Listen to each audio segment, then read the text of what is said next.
Hello guys, welcome to a new video. Today we're gonna use the infrared sensor, which we can detect objects or transmit information using the light in the infrared wavelength. The easiest way to use is an object detector. For that, we must use the circuit on the screen composed by an infrared receptor and emitter. The receptor is modeling as an infrared transistor with the terminals as the image. There, the longest terminal is the emitter and the other one is the collector. The infrared emitter is modeling as a diode, which the longest terminal is the anode and the other one is the cathode.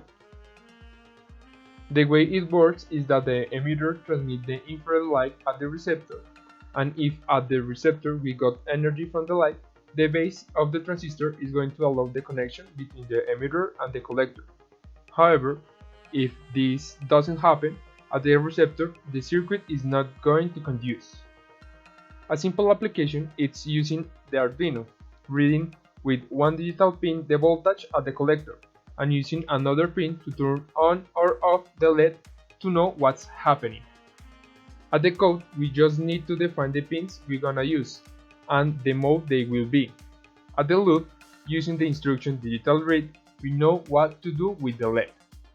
As we can see, if we put something from the sensor, the transistor is going to conduce, and the pin will read a low level of voltage. If we take off the object, the transistor is not going to conduce, and the pin will read a high level of voltage from power supply. The other way to use the sensor is an object detector, could be, as we can see, using the light reflection to know if there is something in front of the sensor.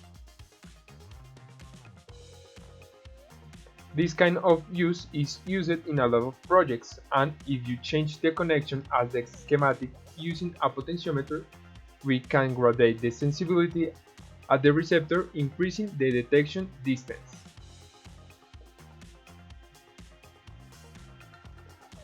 Thank you for watching. To find more videos like this, take a look at the channel, and if you like, you can subscribe using the ring.